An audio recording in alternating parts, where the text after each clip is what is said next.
Olá pessoal, tudo bem com vocês? Vamos fazer agora mais um vídeo falando agora da polarização de transistores. Então nós vamos falar sobre polarização de um transistor que vai ser aplicado como um amplificador de sinal. A gente vai utilizar o BC548, tá? É um transistor para baixas potências, baixo sinal. Ele funciona muito em aplicações assim como pré-amplificadores, coisas do tipo.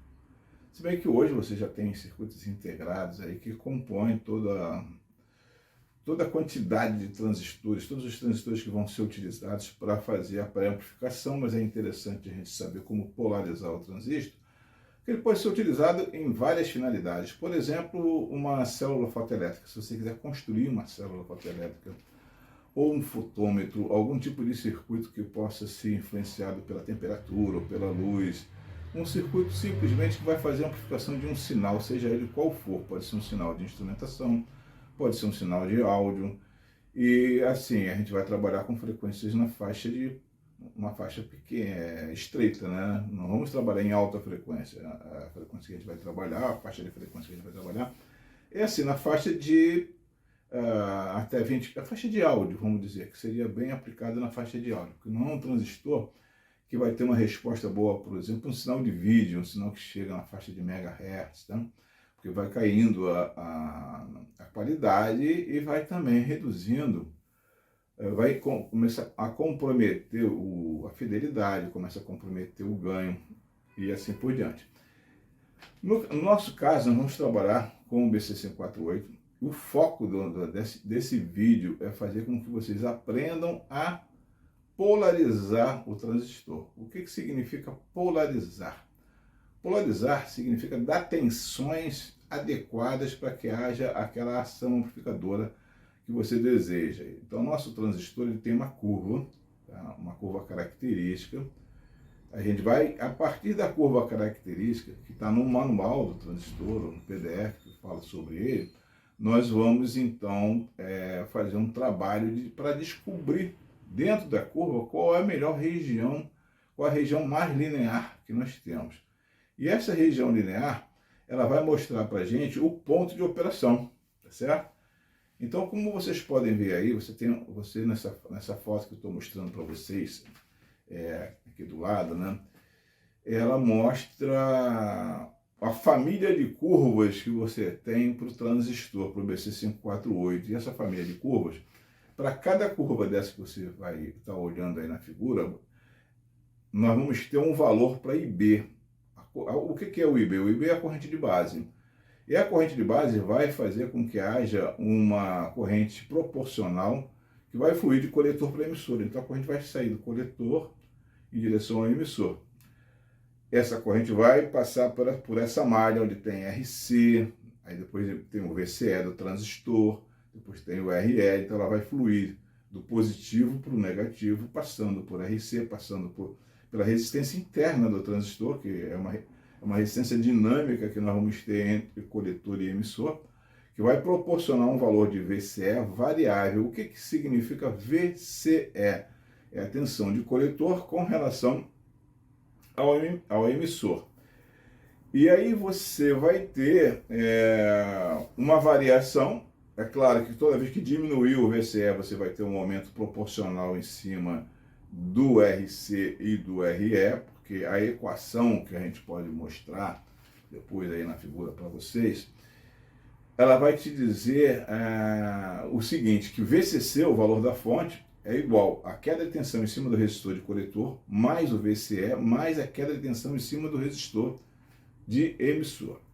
E baseado nessa equação, a gente vai descobrir uma série de coisas, inclusive os valores de RC e RE para o ponto de operação escolhido, que no caso do BC548 foi o ponto de operação de 2 mA e 5 volts. É um valor para IC e um valor para VCE. Vocês podem observar agora na próxima figura que a gente for mostrar, né? Todo o cálculo que a gente vai fazer vai ser baseado nesse ponto de operação e também vai ser baseado em alguns valores que precisam ser o quê? Arbitrários. Você tem que partir de algum princípio. E um dos valores que nós vamos arbitrar é o valor de VRE, também chamado de VE. O que significa VE, VC, VB? A letra é a base, né? É o coletor, é o emissor. Cada inicial você tem um valor de tensão. E essa tensão é retirada em relação ao valor do GND, o valor de referência da fonte. Então a fonte tem um positivo e tem um negativo. O negativo da fonte vai ser o nosso referencial. Se eu falar VC, é como se eu colocasse o voltímetro no coletor e medisse a tensão em relação ao GND, ao menos da fonte. Se eu falar VB, é como se eu pegasse o voltímetro, colocasse na base e verificasse a diferença de potencial da base para o GND, que está a referência da nossa fonte, ao menos da fonte. A mesma coisa ocorre para VE. Então, VE, você coloca a ponta de prova positiva no emissor e mede essa tensão em relação ao GND também. Então, VC, VE e VB precisam ter valores característicos que garantam a ação amplificadora do transistor. E o que é essa ação amplificadora? A ação amplificadora vai definir a capacidade que esse transistor tem de pegar um sinal pequeno, né, de amplitude baixa na base, injetado na base do transistor, e você consiga receber esse sinal no coletor do transistor, mas com uma amplificação. Para isso, você precisa polarizar a base em relação ao emissor de forma direta e polarizar a base em relação ao coletor de forma inversa. Aí vamos traduzir isso. O que é polarizar de forma direta? O que é polarizar de forma inversa? Observando a figura, vocês vão ver que esse transistor tem uma setinha. Essa seta sempre está presente no emissor. Só que ela pode ou apontar para fora ou apontar para dentro, tá? Quando ela aponta sempre para o material tipo N. Se ela está apontando para fora, o emissor vai ser o N, a base, logicamente, vai ser o P e o coletor vai ser o N. Então, nosso transistor vai ser do tipo NPN, porque a seta está apontando para fora. Se a seta estivesse apontando para dentro, em direção à base, ele seria do tipo PNP. Mas no nosso caso, o transistor é do tipo NPN, porque a seta está apontando para fora. Então, nós sabemos que o emissor ele é N, a base é P. Polarizar a base diretamente com relação ao emissor significa colocar um potencial na base maior do que o potencial do emissor. Aí vem a pergunta, mas quanto maior? No mínimo 0,6, porque em 0,6 você tem o início da condução da nossa curva. Então a nossa curva característica, que vocês podem observar aí também na figura, ela vai mostrar para vocês, para cada valor de corrente de base, uma curva de IC com relação a IE, onde o nosso IC vai estar no eixo vertical e o nosso VCE, aliás, é IC com relação a VCE, e o nosso VCE vai estar no eixo horizontal, no eixo X. Então, a nossa curva é Y com relação a X, IC e VCE. Só que essa curva mostra o comportamento para cada corrente de base. Então, para cada corrente de base, você vai ter uma curva diferente. E observa que essa curva tem um trecho linear e um trecho não linear. A parte superior do desenho, você começa a observar o joelho dessa curva. A gente não deve polarizar o transistor nessa região, porque é uma região onde a nossa linearidade deixa de existir. Então, na parte mais reta, você vai observar realmente que a nossa resposta está linear. Está segundo uma equação do primeiro grau, né? Com o expoente do x igual a 1. Essa é a melhor região para se trabalhar com qualquer sinal, principalmente sinal de áudio, porque aí você não vai ter distorções harmônicas. Nós escolhemos o ponto de operação IC igual a 2 mA e VCE igual a 5 volts. Quando eu colocar o sinal na base, vai haver o quê? Mudança, vai haver um dinamismo nesses valores de tensão. O VCE vai aumentar, vai diminuir, e o nosso ponto de operação ele vai caminhar dentro dessa reta, como se estivesse excursionando. Só que ele não pode chegar numa região onde você tem o quê? Uma região onde você tem a não linearidade. Nós chamamos essa região de saturação. E a outra região, mais próxima aí do eixo horizontal, lá no finalzinho da reta de carga, a reta de carga é essa reta que está assim, ó, inclinada no eixo, é ela que vai medir o comportamento da excursão do nosso ponto de operação. E esse ponto de operação não pode chegar próximo do eixo horizontal, senão o transistor entra em corte. E nem próximo do eixo vertical, porque senão o transistor entra em saturação. Ele tem que caminhar ali no meio, onde as curvas para cada IB apresente uma região reta, que é a nossa região linear. Aí nós vamos trabalhar com essa nossa primeira equação. Qual é a primeira equação? VCC igual a VRC mais VCE mais VRE. Trabalhando com essa equação, primeira coisa, quem é o VRC? O VRC é o produto de uma corrente, que seria, no caso, a nossa corrente de coletor, pela nossa resistência de coletor. Então vai dar uma queda de tensão em cima desse resistor, nós vamos chamar de VRC. E o VCE? O VCE é a diferença de potencial entre coletor e emissor. Então você tem queda de tensão em cima do corpo do transistor, que é o VCE? Tem. Essa queda de tensão vai variar sim de acordo com o sinal. Por quê? O transistor, ele representa uma fonte de corrente controlada por corrente. É como se você tivesse uma bica e a corrente de base fosse o quê? Fosse a abertura da bica. Quanto maior a corrente de base, maior vai ser o valor da corrente de coletor com relação ao emissor. Segunda pergunta. A corrente de coletor e a corrente de emissor, eu posso considerar que elas sejam iguais? Sim, podemos considerar. Por quê? Porque existe uma relação entre a corrente de base e a corrente de coletor que nós chamamos de beta. O que é esse beta? É um valor, é um número adimensional, ele não tem dimensão, que multiplica a corrente de base para que você possa obter na saída do transistor uma corrente de coletor. A corrente de coletor é função da corrente de base. Ela é a corrente de base multiplicada por beta. Então, quer dizer, aí é o parâmetro que vai determinar o ganho de corrente do nosso transistor. Você entra com uma corrente pequena, muito pequena, e chega a uma corrente maior, que seria a corrente de coletor. Quem é a corrente de emissor? A corrente de emissor é a corrente de coletor somada com a corrente de base. Só que o beta, para esse transistor, para o BC548, ele está na faixa de 200. Então, quer dizer, 200 é um valor elevado. Eu posso desprezar a corrente de base em relação à corrente de coletor? Posso. Se eu tenho um número 200 vezes maior do que o outro, eu posso dispensar sim e considerar o IC igual ao IE, porque se eu fosse trabalhar com altíssima precisão, eu ia dizer assim, olha, o IE é igual a IC somado com IB. Só que o IB é tão pequeno que nós vamos perder essa precisão na hora de escolher resistência de polarização, porque você tem variações, você não tem uma resistência com valor exato. Você vai comprar uma resistência na loja, o vendedor vai falar para você, olha, eu não tenho uma resistência aqui de 600 ohms, serve de 680? Aí você vai dizer, bom, tá bom, vou levar. Aí você já inseriu uma imprecisão no seu projeto. Mas tudo isso é levado em consideração. Se eu quiser uma precisão extremamente elevada, eu vou trabalhar com os meus trimpotezinhos que vão ajustar exatamente o valor da resistência que eu preciso. Mas isso aí só é aplicado em circuitos de altíssima precisão quando eu vou trabalhar com instrumentação, né? No nosso caso, pode ser aplicado? Pode, mas nesse caso do nosso projeto atual, não. A gente não vai ficar atento a esses detalhes. Conclusão. A minha equação, voltando a falar da equação, ela diz VCC, que é o valor da fonte, é igual a VRC mais VCE mais VRE. Se eu tenho o ponto de operação, eu vou ter o IC.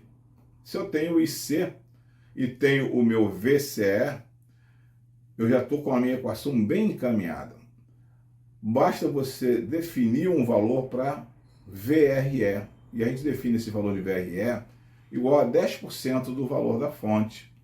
Então, considerando esse detalhe, o meu VRE vai ser 1,2 volts. Se eu tenho 2 miliamperes em cima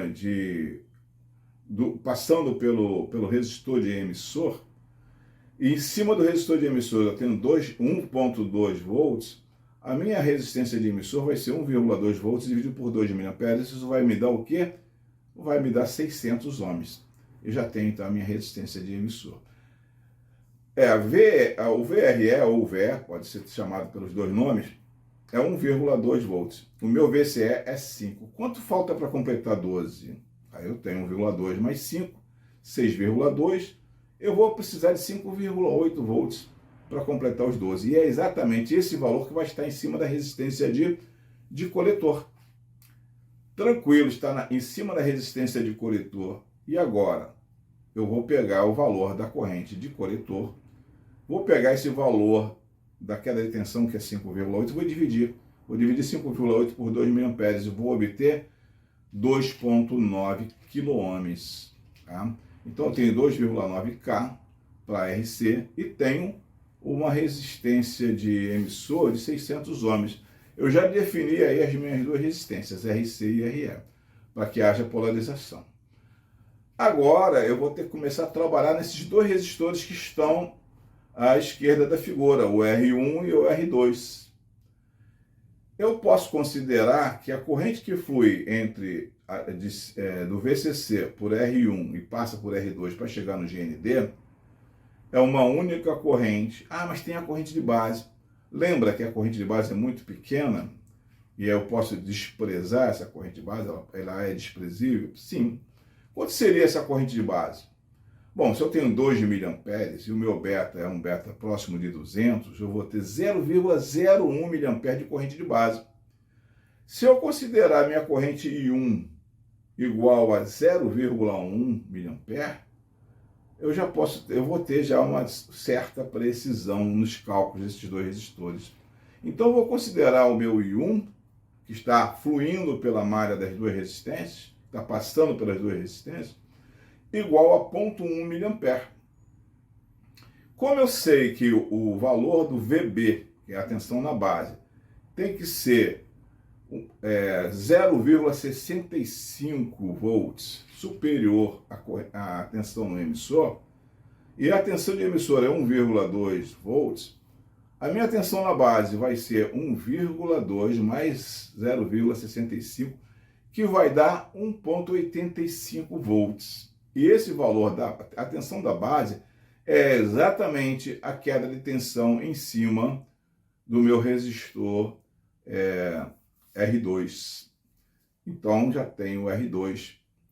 Por quê? Porque eu pego o valor de 1,85 e divido ele por 0,1 mA. O que eu vou achar de valor? Eu vou achar 18,5 kΩ. E o VR2, como é que eu faço? Qual é a corrente que passa pelo R2?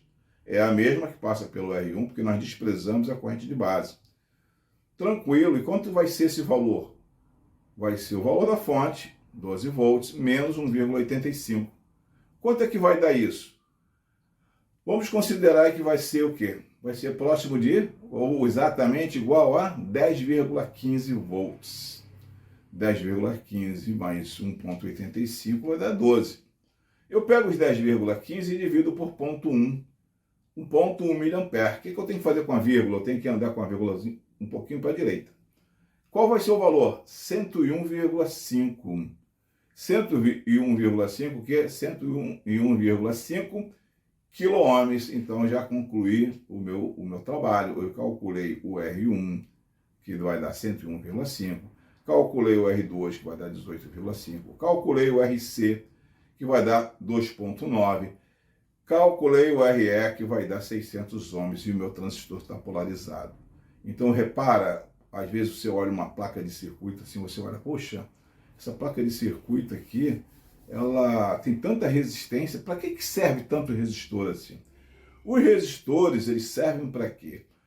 Para fazer com que você consiga definir os valores de tensão em cada ponto. Cada ponto, você vai definir as tensões dos pontos do circuito.